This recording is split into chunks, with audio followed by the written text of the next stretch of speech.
여러분 카푸어족 아세요? 카푸어족? 자, 우리 예찬이 카푸어족이 뭘까요?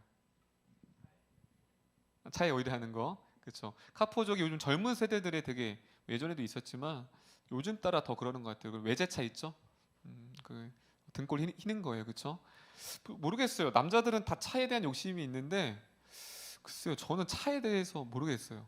다 남자라면 그래도 관심은 있죠. 그렇죠? 있으면 좀 튜닝도 하고 싶고 남자라면 차. 그래서 카푸어족이 무엇이냐면 신조어인데 올인하는 거예요. 한마디로 외제차를 사잖아요. 그러면 이제 활부를 끊잖아요. 근데 다들 집이 없어요. 고시원에 들어가거나 왜냐하면 그 활부랑 여러 가지 세금까지 해서 거의 250에서 300을 계속 내야 돼요. 여러분 부르주아 아닌 이상 연봉이 얼마나 되는 이상 생활도 해야 되잖아요. 그래서 그들은 차에서 자고 차에서 모든 것을 해결해요. 왜 그럴까요? 그들에게 삶의 가장 큰 가치는 차인 거예요. 차. 그들의 행복은 집이 아닌 거예요. 못 먹어도 덜 먹어도 외제차만 있으면 그냥 행복한 거예요. 카푸어족이 이 시대를 살아가는 청년들을 대변해 주는 거예요. 무엇이죠? 청년들은 가치가 있다라고 하는 것에 뭐예요? 올인하게 돼요. 여러분 삶 가운데 아직 내가 올인하는 게 없다. 아직 여러분의 삶에 올인할 만한 가치를 못 발견한 거예요. 그들은 발견했죠. 차다. 내 삶에 올인하겠다. 그래도 한편으로는 그게 별로 좋은 모습은 아니지만 또 한편으로 긍정적으로 보면 그들은 그래도 나름대로 자신의 삶의 전부를 올인할 만한 가치를 발견했죠. 그럼 묻겠습니다. 여러분 삶 가운데서도 그 카푸어족처럼 자신의 모든 것을 올인하면서까지 가치 있는 것을 발견했습니까? 오늘 말씀이 그 말씀인 거예요. 마치 카푸어족이 자신의 모든 것을 다 올인할 정도로 차에 가치를 느꼈던 것처럼 오늘 그러한 한 사람이 나옵니다. 여러분 오늘 말씀은 되게 짧기 때문에 조금 하울링 나죠. 약간 줄여도 될 것 같아요.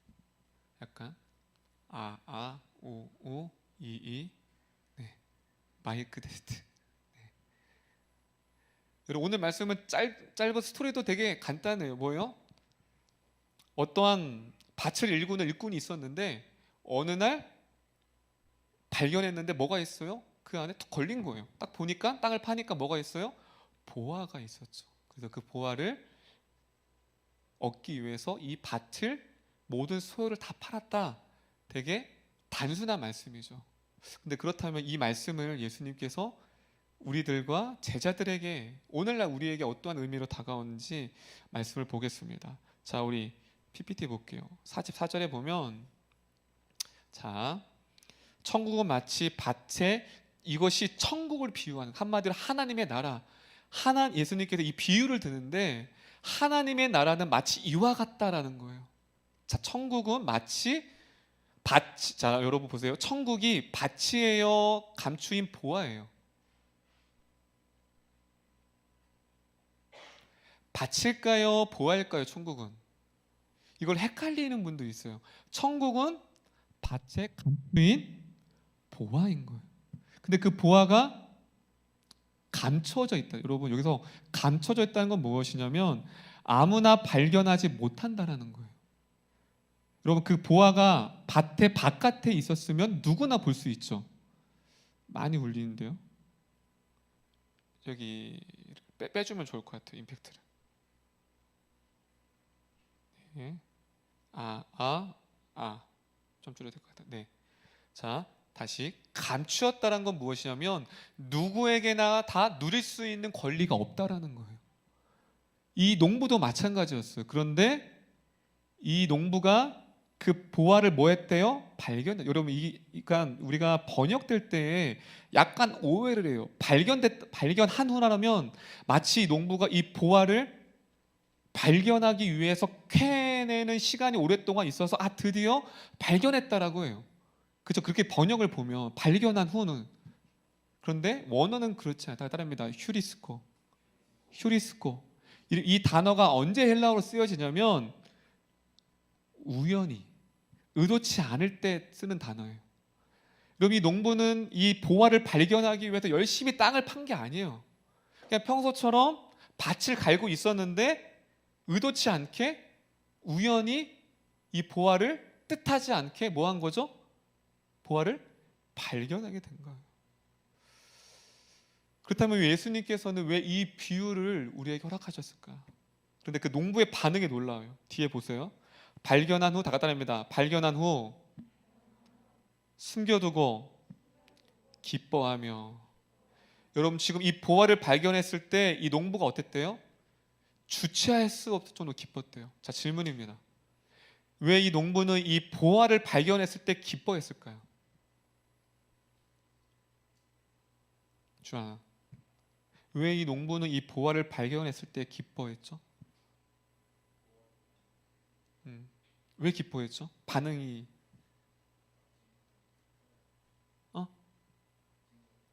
값진 거 찾아서 박수 3번 시작. 아유, 당연한 걸 왜 물어요? 목사님 그렇지만 이 농부는 보물의 가치를 알았다라는 거죠. 이 값어치가 얼마나 되는지를 알았다는 거예요. 만약 이 보물의 가치를 몰랐다면 발견했어도 아이 뭐야 지나갔을 거예요. 근데 이 농부는 이 보화가 자신의 삶 가운데 어떠한 변화를 가져다 주고 이 보물로 인하여서 자신의 삶이 어떠한 변화와 가치가 있는지를 충분히 알았기 때문에 농부는 기뻐할 수 있었다는 거예요.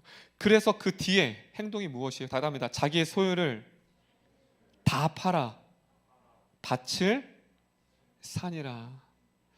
여러분 이 농부가 뭐예요? 농부는 당시의 농부는 여러분 부자들은 일을 안 해요. 당시에 일을 했다라는 건 가난한 농부라는 거예요.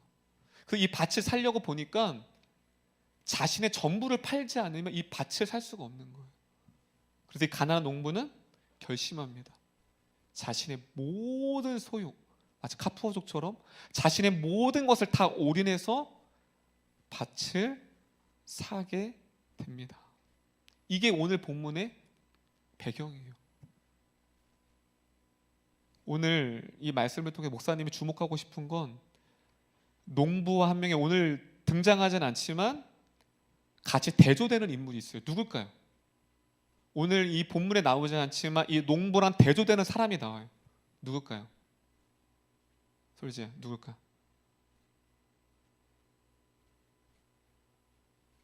밭의 주인. 누구? 밭의 주인. 박수 3번 시작. 여러분 오늘 등장하지는 않지만 누가 있는 거 우리가 유추할 수 있어요? 밭의 주인이잖아. 그렇죠? 이 밭의 주인이 있어요. 그러니까 그 소유를 팔았다는 건 먼저 샀다라는 건 주인하고 거래했다라는 거죠. 그렇죠? 여러분 오늘 나오지 않지만 목사님이 주목하고 싶은 사람은 누구냐면 이 사람보다는 이 사람도 주목하지만 밭의 주인을 주목하고 싶은 거예요. 목사님은. 여러분 내가 주인이에요. 자, 명모 나와봐요. 오랜만에 재연해보자. 진짜 오랜만인데. 목사님 예전에는 예배 때 많이 이렇게 하고 농부처럼 생겼네. 자, 이 친구가 밭을 사러 저한테 왔어요. 제가 주인이에요. 그럼 뭐 이게 네 소유야. 자, 왔어.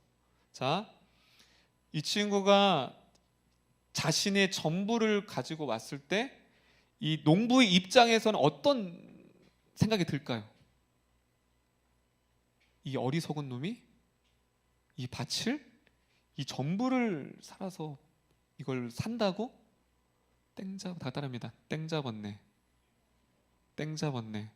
여러분 이 주인이 생각할 때 이 밭이 이만한 가치가 없는 거예요. 야, 이 어리석은 아유 일만 하더니 산수 계산이 안 되는구나. 속으로 그렇겠죠. 바로 받았겠죠. 바로. 자, 여기서 스톱. 자, 어떤 차이죠? 농부랑 밭의 주인은 어떤 차이예요? 똑같은 밭을 보고 있어요. 그런데 한 사람은 자신의 전부를 팔아서 밭을 사고요. 어리석은 밭의 주인은 밭의 가치를 모르니까 이거를 팔아버리게 됩니다. 가라는 거예요. 가세요. 박수.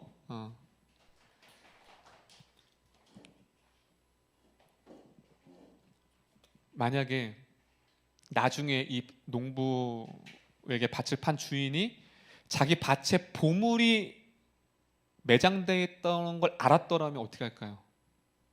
땅을 치고 후회했겠죠. 땅을 치고 후회했겠죠. 내 밭이 아마 갔을 거예요. 농부한테 가서 야 다시 내놔, 내가 2배로 줄 테니까 내놔, 내 밭이었잖아.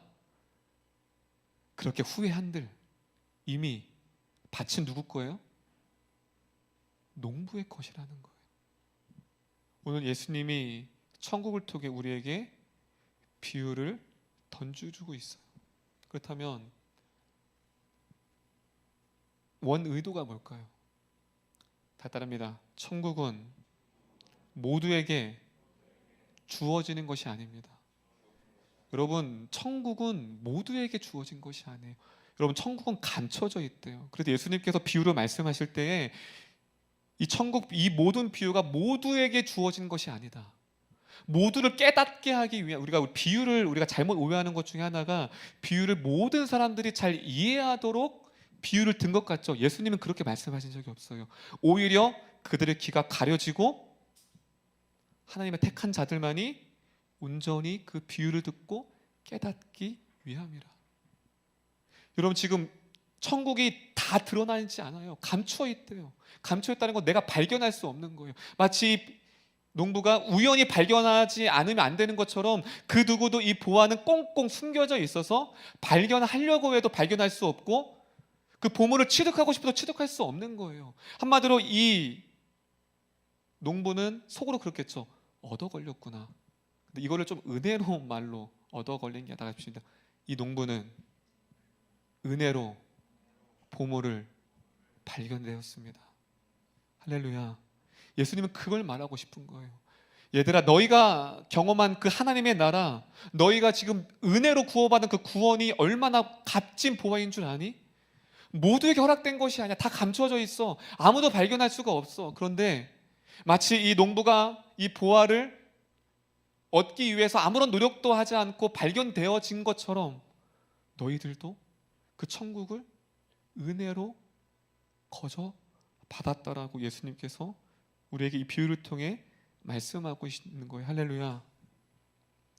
우리가 받은 구원을 잘 보세요. 그런데 마치 우리가 농부보다는 밭의 주인과 가까울 때가 있어요. 원래 이 보물은 누구 거예요? 원래는 밭의 주인 거예요.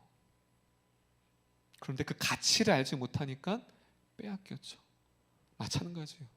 우리가 교회 안에 있다고, 내가 예수 믿었다고 진짜 그 가치를 아는 게 아니에요. 우리가 교회 안에 있다고 그 가치를 다 압니까? 마치 밭의 주인처럼 자기 거예요. 원래 본인 땅에 있던 거예요. 그런데 이 밭의 주인은 가치를 몰랐죠. 그러니까 팔 수밖에 없는 거예요. 근데 마치 우리의 신앙이, 여러분의 삶에 보면 여러분, 사람은 가치를 따라가게 되어 있어요. 삶의 가치. 여러분의 삶을 돌아봤으면 좋겠어요. 나는 밭의 주인처럼 교회 안에 있지만 밭의 주인처럼 그 가치를 몰라 빼앗기고 있진 않은지. 반대로 이 농부는 그 가치를 알기 때문에 자신의 모든 소유를 다 팔아서 그 밭을 샀다는 거예요. 할렐루야. 여러분, 우리가 하나님을 섬기는 것, 여러분의 모든 것을 다 올인하고 다 드려도 아깝지 않은 거예요. 할렐루야. 여러분의 청년의 때 시간, 물질, 섬김, 그 가치를 아는, 천국의 가치, 내가 구원받은 것의 가치를 아는 사람은 내 모든 것을 하나님 앞에 드릴 수밖에 없다는 거예요. 그리고 또 우리에게 주는 메시지는 무엇이에요? 내 그 천국을 누리려면 내 모든 것을 다 드려야지만 그 은혜를 누릴 수 있다는 거예요. 할렐루야. 이 농부는 자신의 소유 전부를 팔지 않았더라면 이 밭에 감추인 보물을 누리지 못했겠죠. 그러나 자신의 전부를 소유를 팔았기 때문에 이 농부는 자신의 보물을 누릴 수 있었던 거예요. 바로 그 은혜를 누렸던 그 가치를 알아 자신의 모든 것을 드렸던 사람이 빌립보서 3장에 있어요. 빌립보서 3장 7절 8절 볼게요. 7절 8절 빌립보서 3장 7절 8절입니다. 자, 우리 크게 한번 읽어볼게요. 우리 쉬운 성경으로 가지고 왔어요. 쉬운 성경으로 조금 더 이해하기 쉽게 이 가치를 알았던, 마치 이 농부처럼 가치를 알았던 사람의 고백이에요. 사도 바울의 고백이거든요. 유명한 고백인데 우리 7절 8절 쉬운 성경을 한번 읽어볼게요. 시작.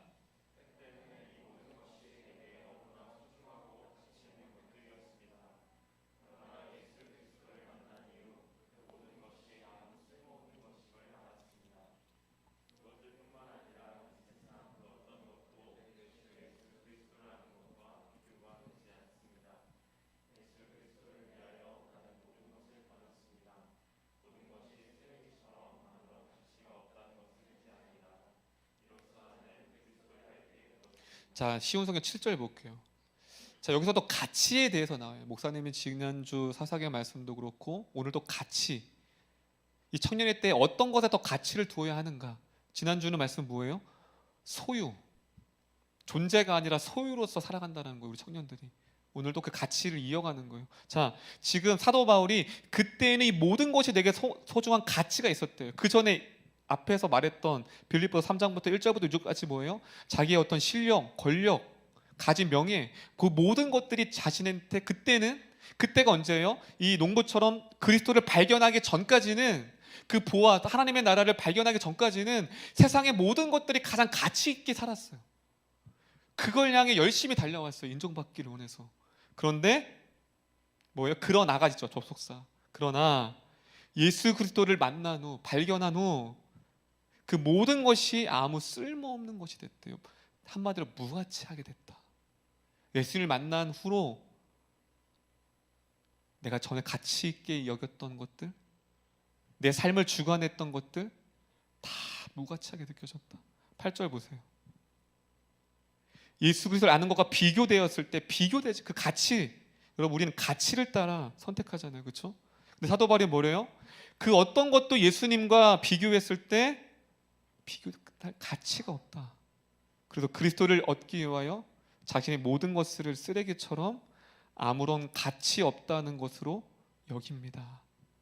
그래서 나는 그리스도를 알게 되었고 그리스도를 얻게 되었습니다. 할렐루야. 이것이 오늘 본문에 발견된 농부처럼 고백할 수 있다는 거예요. 할렐루야. 아멘이 적어요.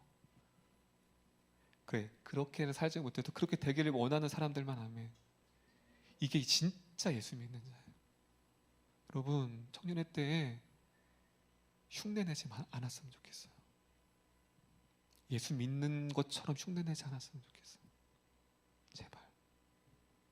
나는 진짜 그분을 가장 가치 있게 여기는가. 그분을 얻기 위해서는 내 모든 가치를 다 빼앗겨도 그분을 얻기 위해서 내 모든 것을 다 청년의 때 올인할 정도로 그 가치를 더 발견되고 알아가는 우리 모든 청년부가 되었으면 좋겠습니다. 할렐루야. 다 따라하겠습니다. 그 가치를 발견한 만큼 살아갑니다. 우리가 살아내는 믿음이 있잖아요. 그 가치를 발견한 만큼 살아가는 거예요. 내가 하나님의 그 은혜를 이만큼 발견했으면 이만큼밖에 살 수 없는 거예요. 근데 이만큼을 원하지 마세요. 그럼 자책해요. 못 살아요. 여러분들 이만큼 살아갑니까? 그럼 그 가치를 이만큼밖에 못 발견한 거예요. 사도 바울은 자신의 모든 삶을 다 바칠 정도로 그 크기를 발견했기 때문에 살아갈 수 있었던 거예요. 그래도 이 청년의 때 어떤 거예요? 그 하나님을 더 발견하는 거예요. 그 사도 바울이 말했던 거, 그 고귀한 지식, 그리스도를 더 알아가기를 원하는 거, 장성한 분량에 이르는 거, 어린아이 신앙이 아니라 점점점 자라나는 거예요. 그래서 이 청년의 때는 자라가는 거예요. 더 알기 위해서, 더 알기를 위해서. 그 가치를 발견하는 것입니다. 그래서 저는 여러분 이 청년의 때에 그 가치를 더 많이 캐내어서, 그 보화를 캐내어서 그것을 살아가고 살아내는 우리 모든 이름교회 청년부가 되었으면 좋겠습니다. 그렇다면 이 가치를 우리의 삶으로 적용한다면 우리가 이 세상에서 가장 가치 있는 삶이 뭘까요? 가장 가치 있는 행위가 뭘까요? 뭘까요? 자, 가치를 발견했어. 그럼 우리는 가장 이 땅에서 가치 있는 삶이 있을 거 아니에요, 그렇죠? 그게 뭘까요? 알면 아무것도 없네. 유란아, 눈이 둥그레졌어. 유란이가 이 땅에서 가장 가치 있는 대상을 향하여 가장 가치 있는 삶과 행위가 뭐가 있을까? 뭐라고 생각해? 틀려도 돼. 어? 예배? 박수 3번 시작. 여러분, 이 세상에서 그 어떠한 가치, 만약에 누군가가 목사님한테 와서 목사님에서 가장 이 세상에서 가치 있는 것, 이 세상에서 그 모든 것은 다 빼앗겨도 한 가지 가장 가치 있는 것, 가장 최우선인 것이 무엇입니까? 목사님 뭐라고 말할까요? 예배요, 예배. 할렐루야. 근데 그것이 그 이름의 뜻에 있어요. 여러분, 예배를 뭐라고 해요, 영어로? 뭐 서비스라고도 하고 워십이라고 하는데, 자, 말씀 볼게요. 자, 워십이라는 것은 합성어예요, 합성어. 가치라는 것과 신분이라는 것이 합쳐진 거예요. 다 따릅니다. 가치를 어떠한 대상에게 돌리는 것. 여러분, 예배라는 건 뭐냐면 가장 이 세상에서 가장 가치 있는 대상에게 가장 나의 가치를 드리는 시간이에요. 할렐루야. 그래서 이 하나님의 은혜를 경험한 사람은 예배에 감격을 할 수밖에 없고 이 예배를 사모할 수밖에 없는 거예요. 왜냐하면 하나님께서 가장 가치 있게 여기는 행위가 무엇이냐면 바로 워십이라는 거예요. 하나님을 높여드리는 것. 그런데 지금의 시대는 가장 예배가 가벼운 것이 되어버렸어요. 그게 크리스찬 중에서 예배가 가장 가벼운 거예요. 시험과 친구들과 약속과 뭐가 딱 예배가 있을 땐 가차 없는 거예요. 그냥 예배는 그냥, 제가 너무 과격한가요? 아니에요. 그런 시대를 살아가고 있어요. 가차 없어요. 예배는 그 시대를 우리가 살아가고 있다는 거예요. 그렇다면 우리들은 어떻게 해야 될까요? 그만큼 그들에게는 예수 그리스도를 그만큼 자신의 삶의 전부를 올인할 만큼, 예배에 올인할 만큼 가치를 못 발견했다는 거예요. 그렇다면 우리를 돌아봤으면 좋겠습니다. 여러분의 예배는 어떻습니까? 가장 가치 있습니까? 그 어떤 것과 바꿀 수 없고 그 어떤 것과 비교할 수 없고 내 삶의 모든 것을 이 예배를 위해 다 드리고 드릴지라도 아깝지 않습니까? 아니면 여러분의 삶의 일부분으로 살아가고 있습니까? 예배는 가치의 문제예요. 할렐루야. 기독교가 타락하면 타락할수록 예배의 가치가 떨어져요. 그리고 금값 나죠. 요즘 금값 엄청 올라가요. 시장이 어려울수록 금은 올라가는 거예요. 시장 경제가 어려울수록. 마치 그것과 같이 기독교가 신앙이 타락될수록 예배의 가치는 무뎌지고 무너지는 거예요. 가장 암흑기인 중세시대 때 수많은 예배 드리는 것만으로도 순교당했던 그 시대 때는 그들의 예배와 목숨 가차 없는 거예요. 자신의 목숨보다 삶보다 예배가 가치 있기 때문에 그 수많은 사람들은 당당하고 기쁨으로 자신의 삶을 버릴 수가 있었어요. 그런데 반대로 예배의 가치가 사라진 시대에는 예배가 있어야 할 그 가치에 다른 것들이 가득 차 있게 돼버렸다는 거예요. 저는 소망하옵기를 여러분들이 예배의 목숨을 걸만한 가치를 발견하는 은혜가 있기를 소망합니다. 할렐루야. 그래서 목사님이 계속 여러분들에게 말씀드린 건 뭐예요? 우리 이름교회는 잘하고 있지만 예배는 선택이 아닌 의무예요. 특권이에요. 왜 예배를 자꾸 선택해요? 내가 수요 예배를 갈까 말까? 금요 기도를 갈까 말까? 왜 선택해요? 벌써 가치가 떨어진 거예요. 물론 가치를 아직 발견하지 못했기 때문에 그런 건 이해할 수 있어요.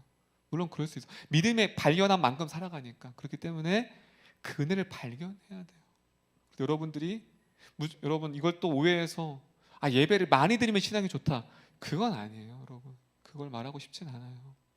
하지만 내 중심이 그 가치를 발견했다면 가장 최상의 가치의 대상 되신 그분 앞에 내 온 모든 것들을 다 예배할 수 있다라는 사실입니다. 할렐루야. 옆 사람에게 이렇게 고백했으면 좋겠습니다. 예배가 당신의 최고의 가치이자 삶의 목표이기를 원합니다.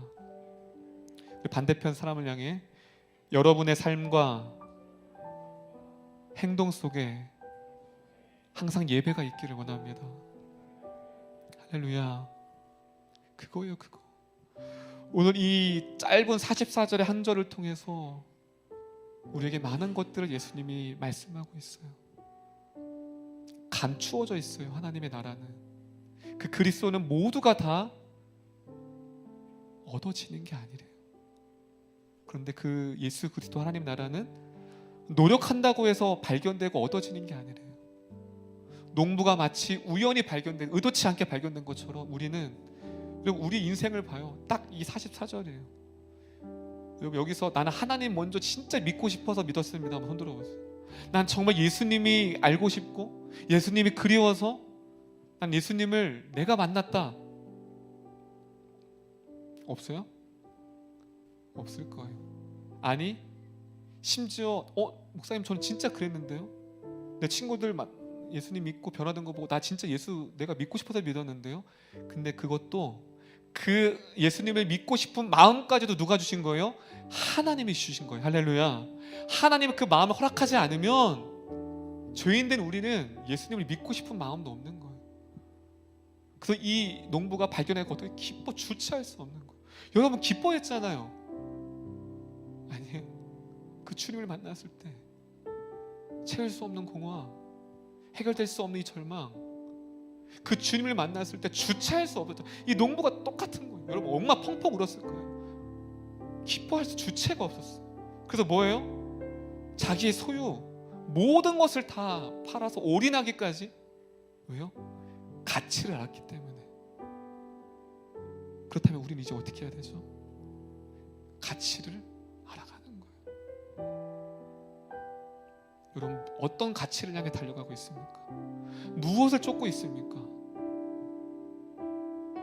사도 바울처럼 이 농부처럼 그 가치를 발견하여 내 모든 것을 다 드려도 아깝지 않은 내 것을 다 드림을 통해 누릴 수 있는 그 은혜를 경험하는 이 청년의 때가 되어지기를 소망합니다. 그것이 무엇으로 나타나야 돼요? 예배. 그 가치, 내가 은혜 받았다라는 것, 그 은혜, 구원의 감격, 예배할 수 있다라는 것, 그래서 그 가치의 영광을 아버지 앞에 올려드리는 그 여러분의 눈빛만 봐도 참 저 아이는 그 가치를 발견하고 하나님께서 얼마나 뿌듯할까요? 얼마나 뿌듯할까요? 그래, 네가 그 구원의 가치를 아는구나. 그래, 네가 그 감격을 여전히 알고 있구나. 그렇게 여러분의 예배를 기쁨으로 받아주시는 하나님께 나아가는 우리 모두 청년부가 되었으면 좋겠습니다.